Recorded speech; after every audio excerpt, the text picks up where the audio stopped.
Vocês estão prontas, crianças? Ai, finalmente chegou esse momento! Sejam muito bem-vindos ao vídeo de 1899, a nova série da Netflix dos mesmos criadores de Dark, Jantje Friesen e Baran bo Odar. Meu Deus, esperei tanto por esse momento. Eu sou muito fã de Dark, é uma das minhas séries favoritas, sem dúvida. Os meus vídeos de Dark são alguns dos meus vídeos favoritos aqui do canal. Vou deixar aqui pra vocês. Eu tenho uma playlist de Dark, vou deixar aqui. E eu esperei muito por 1899, não só por ser deles, mas porque tem um elenco incrível. Tem alguns atores que eu adoro, que eu acompanho há um bom tempo. Por exemplo, o Lucas, que faz The Rain. E também tem o Miguel Bernardo, que fez Elite, o próprio Andreas Pittman, que fez Dark, né, que ele faz o Stranger. Não vou dar spoiler pra dizer quem é, caso você não tenha visto Dark, porque você não precisa ter assistido Dark pra assistir 1899. E esse é um vídeo do que eu achei da série e também de teorias com base no que nos foi apresentado. Vou explicar aí um pouco algumas coisas que talvez tenham ficado confusas. Tem algumas coisas que realmente não tem explicação ainda, então são só teorias mesmo. Mas enfim, e eu vou fazer um vídeo só sobre a simbologia do triângulo, tá? Eu sei que isso é uma coisa que pegou aí na série, que vocês viram triângulos pra todos os lados, então vai sair um vídeo aqui no canal só da simbologia do triângulo no mundo, assim, por que que o triângulo existe, qual que é a razão. Então eu vou me aprofundar na questão do triângulo nesse outro vídeo. Nesse aqui eu vou falar mais do que eu achei, explicar aí final e tal, e teorias. Bom, 1899 aparentemente acompanha a história de uma viagem de navio ali, e nós temos logo de cara apresentados ali a protagonista, a Maura, que é uma mulher que o irmão dela sumiu porque ele estava numa viagem de um navio da mesma companhia desse que ela estava. Ela estava no Kerberos, e o navio que o irmão dela estava era o Prometheus, ou Prometheus, como você preferir. E eles iniciam essa viagem. Em determinado ponto da viagem, o capitão encontra o navio. Assim, na verdade, ele começa a receber sinais, né? Um sinal ali da tecnologia que eles têm de ligação entre os navios ali, de contato. E ele decide ir até o navio abandonado, né? Tentar encontrar algum sobrevivente. E quando eles chegam lá, né? Já havia se passado 4 meses desde que o navio tinha sumido. Coisas estranhas começam a acontecer, assim. Neblina começa a cobrir o navio. E eles tinham achado uma criança lá no outro navio. Então, coisas que começam a acontecer. E a gente começa a se questionar, né? Porque os personagens também começam a ter alucinações ali e tudo mais. Então, o que tá acontecendo com esse pessoal e para onde essa história tá indo? Primeira coisa que tem que ser pontuada sobre essa série é a diversidade do elenco. Nós temos elenco de vários países diferentes. Eu até anotei todas as línguas. Inclusive, se você fala inglês, se você é fluente em inglês, assista a série com a legenda em inglês de closed caption, porque diz lá qual é a língua que cada um tá falando. Então é muito legal saber isso. Eu consegui anotar que eles falam, além do inglês, francês, espanhol, cantonês, dinamarquês, alemão, polonês, português, norueguês e sueco. Isso só, assim, os que a gente viu por ali, né? Os mais importantes e tal. Sueco e norueguês eram mais ali uns funcionários do barco mais secundários, assim. Mas isso é incrível, isso é absolutamente incrível, e é muito legal porque, muito provavelmente naquela época, 1899, esses barcos ali do século XIX, era assim, os navios, né, com as pessoas que iam da Europa para algum ponto da América. As pessoas conversavam sem conversar, porque elas falavam línguas diferentes. No fundo, elas meio que entendiam o que a outra queria dizer pela entonação ou pela expressão corporal, mas eles têm essa dificuldade de se comunicar. Não sei como que foi feita a tradução, a dublagem dessa série, mas quem assistiu dublado, acredito que perdeu um pouco dessa questão, porque acaba sendo uma questão ali que é trazida para a história, mas para mim isso é genial. E ao longo da trama nós fomos apresentados a vários núcleos diferentes, né? Porque cada personagem tem a sua pequena trama dentro da grande trama ali do navio. Então todos têm motivos estranhos ou obscuros ou algo assim para estarem querendo ir para a América. E quando o capitão decide voltar para a Europa, todo mundo dá uma surtada, assim. E aos poucos a gente vai entendendo por que essas pessoas ficam meio surtadas, porque elas possivelmente voltariam para a Europa. Um relato pessoal meu é que eu amo histórias de navio. Amo histórias de navio. É um sonho meu. Pra quem não sabe, minha série favorita é American Horror Story, mas Dark, como eu falei, é uma delas também. E eu sempre sonhei em ter uma temporada de American Horror Story que se passasse num navio, assim, em 1800 e alguma coisa, sabe? Então, comecei a assistir 1899 pensando, putz, eu queria tanto que isso fosse uma temporada de American Horror Story, sabe? E, assim, eu amo Alto Mar também, que é uma outra série que se passa no navio. Eu gosto muito de tudo que pode ser explorado, assim, numa viagem de navio. Então, eu me vi muito engajada desde o começo, assim, da história. E, como vocês sabem, os criadores da série, eles são muito ligados a trazer outros sentidos pra tudo, assim, né? Nada é o que parece. Sempre tem algo a mais por trás. E a série, desde o começo, nos mostrou que sempre vai trazer dois lados de uma moeda. Por exemplo, a música de abertura é White Rabbit, é uma música que fala sobre Alice no País das Maravilhas, sobre cair ali num buraco e encontrar um novo mundo. Se reparar bem, vários momentos assim da série são espelhados, né? Quando o Elliot, que é o menino, ele surge ali naquele armário que é tipo um buffet assim. No Prometheus, ele reaparece nesse mesmo lugar no Kerberos. E ali até o próprio nome dos navios já mostra a importância que cada detalhe tem para a história de modo geral. Kerberos vem de Cérbero, ou Cerberus, que é o cão de três cabeças, que ele protege ali os portões do inferno, entre aspas, né? Ele protege ali o submundo e tal. Então, esse seria uma alusão, né, ao nome do navio. E isso me faz perguntar até que ponto, de repente, esse navio não seria até mesmo um purgatório, porque o purgatório estaria entre o inferno e entre o plano terreno, o inferno teria um purgatório. Então, de repente, o Cerberus poderia ser quase como uma simbologia para o purgatório e eles reviverem isso infinitamente em looping. Talvez seria uma apologia, uma simbologia de um purgatório. Essa série traz alguns elementos, assim, que é inspirado em coisas reais, assim. Tem questão de triângulo, eu vou falar até de Triângulo das Bermudas, mas eu vou trazer no outro vídeo. Mas, por exemplo, teve um navio em 1872 que se chamava Mary Celeste, que ele desapareceu também. Quer dizer, ele não desapareceu, ele nunca chegou no seu destino, né? Daí, quando eles encontraram o navio, muito tempo depois, ele não tinha ninguém lá, assim, todo mundo desapareceu, toda a tripulação, todos os passageiros, e não se sabe até hoje o que aconteceu. Claro que não foi o único caso na história de navio fantasma por aí, mas esse é mais ou menos da mesma época. E como eu tava falando de Kerberos, falando ali sobre o Prometheus, ou Prometeu, é o nome do outro navio, né? E Prometeu foi ali na mitologia grega quem roubou o fogo dos deuses e trouxe à população e dando a elas uma nova visão, uma nova forma de viver o mundo. E nisso a gente já entra numa questão que é bastante abordada na série também, que é a alegoria da caverna de Platão. Para quem não lembra, quando estudou na escola, a alegoria da caverna basicamente consiste em pessoas que estão de costas para uma entrada de uma caverna, olhando apenas para o fundo dela, e elas enxergam sombras nesse fundo da caverna. E para elas, aquilo ali é realidade. Então, isso é tratado em vários filmes de formas diferentes, né? Por exemplo, O Quarto de Jack, que é um filme que um menino é criado dentro de um quartinho, né? Aquilo ali é a realidade dele, ele não conhece nada além daquilo. Então, se falarem para ele que o mundo todo é aquele quarto, ele acredita. Então, basicamente, é nisso que se pautam essas questões das simulações. Eu comecei a achar que tinha alguma coisa errada quando eu vi que as duas ricas socialites estavam sempre com a mesma roupa. Gente, tipo, a Clemence, que é a francesa, vocês acham que uma mina francesa, que tem o brinquinho ali de triângulo, toda plena, riquíssima, ela tá sempre com a mesma roupa? Gente, o negócio da Turma da Mônica, sempre com o vestido de vermelho, pelo amor de Deus, né? Eu sabia que tinha um negócio errado quando ela tava ali. Até parece que a mulher ia pros Estados Unidos com uma roupa, com um vestido só. Ela não troca de roupa em nenhum momento. E daí eu comecei a achar estranho. Eu ficava, cara, por que essa mulher não troca de roupa? Porque as pessoas mais humildes no navio, tudo bem. Elas teriam uma roupa só pra usar, né? É perfeitamente compreensível. Mas ela tava sempre com a mesma roupa. Mas enfim, as coisas foram andando a um ponto que nós descobrimos que eles estavam numa simulação. É engraçado porque nesse ponto eu fiquei meio dividida. Ao mesmo tempo que eu achei legal, eu fiquei meio assim, porque no fundo eu meio que queria que fosse um troço antigo, sabe?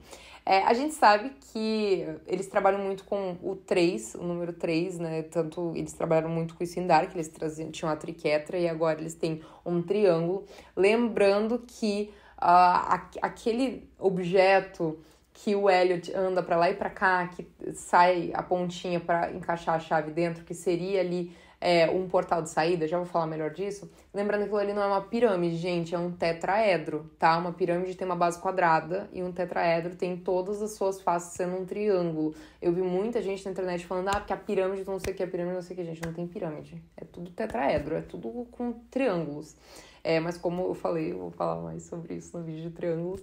Mas, enfim, a história foi andando num ritmo que foi, depois de determinado ponto, foi se desenfreando. Por quê? Nós temos um grupo X de pessoas que tinham uma carta.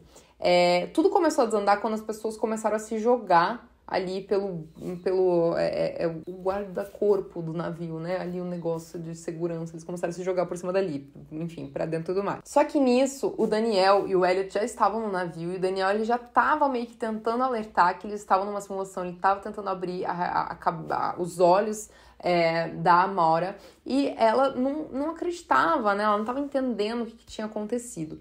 A real é que essa simulação, ela permite que ela sofra alterações pelas próprias pessoas que estão participando dela. Então, o Daniel usa aquele controle esquisito ali, que parece aqueles racha-cuca que a gente brincava quando era criança. E ele reprograma ali algumas coisas. Então, ele reprograma, por exemplo, a seringa, que o pai da Maura usa nela. Quando apareceu o pai da Maura naquela sala bizarra que parece a do Adam de Dark, eu já tava assim, meu Deus do céu, qual que é o problema desses caras mais velhos? Eles sempre têm que torturar as pessoas, gente. Eu já tava meio transtornada, assim, sabe? Porque era mais ou menos a mesma história do Adam ali com o resto das pessoas em Dark. Mas, enfim, no fim das contas, o pai dela também era uma marionete, né? O que acontece? Essas simulações foram criadas pela própria Maura, né?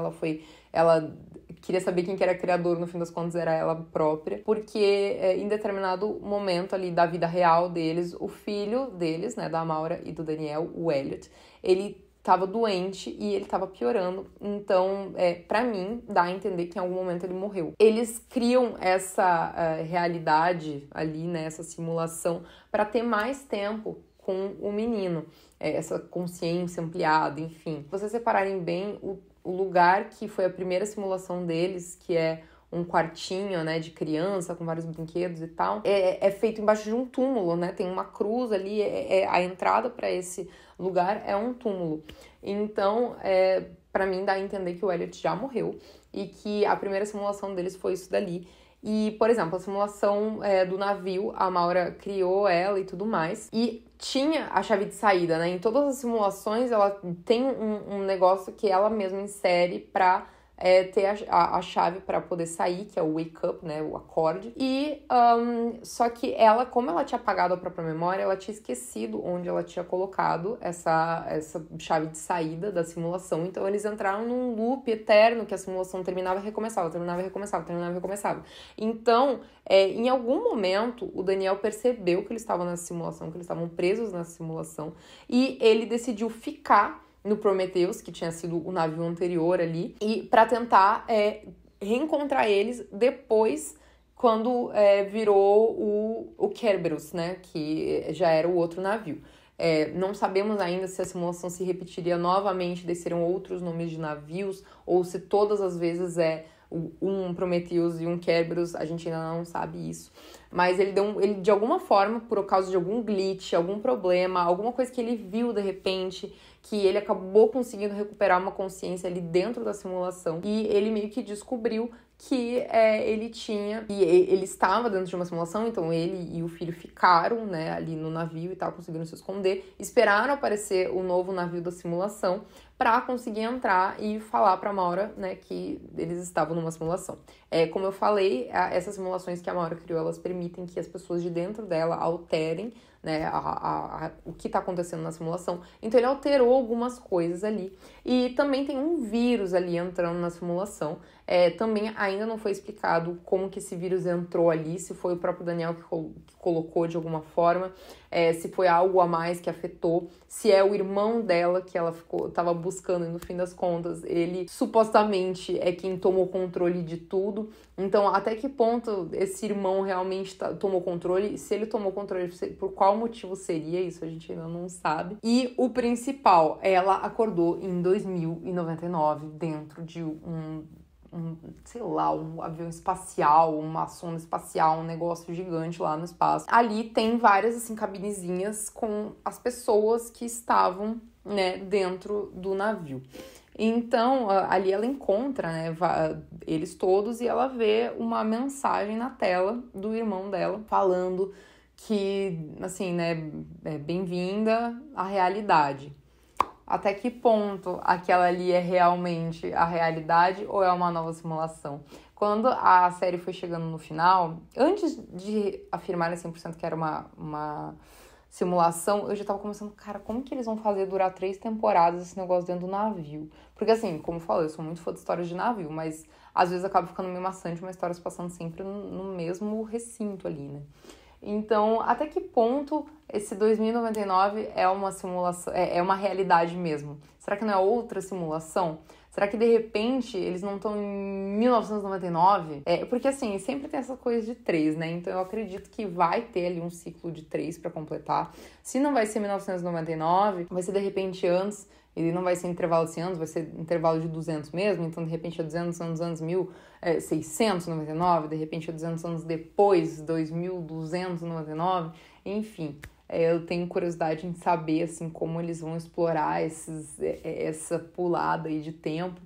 E outra coisa, sobre os outros personagens, né, que eu falei bastante da Maura, da família dela e das simulações, como que elas foram criadas pela Maura e por qual motivo, né, como eu falei, ela criou para expandir esse tempo que ela tinha com o filho dela, e ela apagou a memória dela, então ela esqueceu como que saía, né, dessa simulação, então eles entravam toda vez na mesma simulação, porque ela não sabia como que saía, né, ela tinha esquecido. Nós temos outros personagens que são importantes pra trama, temos a família ali dinamarquesa, que inclusive, né, os dois irmãos interpretavam um par romântico em The Rain, mas tudo bem, né, não tem tantos, assim, ator da Netflix da Dinamarca pra eles explorarem ali na série. E a gente vai vendo, também tem a questão da personagem que se passa por japonesa, mas na verdade ela não é japonesa, né? Se você assistiu em inglês com closed caption, você já tinha visto que ela falava cantonês, né? Que é chinês. Ela não falava japonês, então dava pra ver que ela tava mentindo ali alguma coisa. Mas todos os personagens têm as suas tramas. E, assim, a minha teoria é de que todos eles estão ligados de alguma forma, eles estão ali por alguma questão de trauma. Todos eles têm aquele momento de ter a memória ali, né? Que eles têm algum acesso a alguma memória. E no final de cada memória, eles ouvem um wake up, assim, né? Acorde. E quem fala isso, a voz, é a voz da Maura. Então, pode ser que seja a voz dela porque é ela que criou a simulação, ou pode ser que seja a voz dela porque ela teria sido a única que acordou em 2099 e ela tá tentando fazer os outros acordar lá no passado. Mas, enfim, só que essas memórias, também a série nos dá a entender que elas foram inseridas, né, no subconsciente das pessoas para elas esquecerem quem elas realmente são. Então, muito provavelmente, essas coisas que eles vivem ali, essas memórias, essas coisas, não realmente aconteceram com eles. Ou talvez tenha acontecido, só que nessa versão que eles enxergam quando eles estão no navio, é diferente, porque, bom, se eles estão em 2099, eles não viveram em 1899, então não tem como, sei lá, a memória deles ser tipo um camponês ali no campo, entendeu? Talvez eles tenham vivido aquilo, só que de uma forma diferente, né, na realidade deles, e a memória, como ela é implantada na cabeça deles, no subconsciente deles, ela tenha sido transformada nessa versão ali da época, né, pra fazer sentido com o personagem da época. A série nos mostra que são memórias que foram plantadas ali e tal. Eu queria falar um pouquinho sobre o Ike, que é o capitão. Gente, eu sei que a série não é sobre isso, né, a ideia do tema, mas eu particularmente shippei muito ele, a Maura, e eu fiquei muito triste que a Maura era casada. Eu confesso que eu espero que nas próximas 2 temporadas a gente descubra que a Maura, na verdade, não é casada, que o Daniel é outra coisa dela, sei lá, não interessa, pode ser qualquer coisa. Eu tava shippando já, ela e ele, porque eles têm muita química. Como eu falei, eu sei que não é o tema da história, sabe, mas eu queria que eles ficassem juntos, gente. Não sei em que momento, né, porque Eu sei que provavelmente o final dessa série vai ser triste, mas enfim. Outra coisa interessante de se comentar é que Ike, se você recoloca as letras, é Key, né? Que basicamente significa chave em português. E no episódio Key, né? Quando saiu o pôster do episódio, quem tava no pôster do episódio? O Ike. Talvez ele seja a chave para alguma coisa maior. E não necessariamente uma pequena chavinha que vai entrar ali num tetraedro. Quando ela acorda em 2099, tem um outro casulo além do dela, que tá ali aberto. Talvez seja do irmão dela, talvez... Não deu pra ver a carinha de todo mundo que tava ali, né, na simulação. Talvez seja do irmão dela, talvez seja do Daniel, que acordou antes, né, e conseguiu se comunicar com ela de alguma forma. Enfim, né, temos essa dúvida ainda. Mas a questão é que a série pode ir além de simulações. Pode ser que a série também traga a viagem no tempo, assim como o Dark trouxe, né? Quem sabe essas pessoas da simulação realmente são de 1899, foram levadas para 2099 de alguma forma, e daí elas ficaram presas nessa simulação. Por que essas pessoas estão na simulação? Será que elas foram voluntárias para estar ali? Então é uma série que traz muitas coisas, assim, muitas dúvidas, mas eu fiquei muito animada. Eu fiquei muito animada porque é uma série que traz bastante simbologia, traz várias questões, assim, de... o próprio questionamento dos personagens, né? Do porquê que eles estão ali, qual que é o motivo, né? E por que essas memórias que foram plantadas neles são tão negativas? Será que são provenientes dos traumas que eles têm? E aí é o trauma que une eles? Porque o próprio pai, né, da Maura, ele fala que eles continuam tomando decisões erradas porque eles são movidos pela emoção, né, e não pelo racional. Então, talvez seja esse trauma que impede eles de seguir em frente. Acredito que a série vai trazer muito isso, assim, questão moral mesmo. Espero muito que seja renovada, porque eu super enxergo a série também tendo 3 temporadas, né? 3 seria o número perfeito. Então, bom...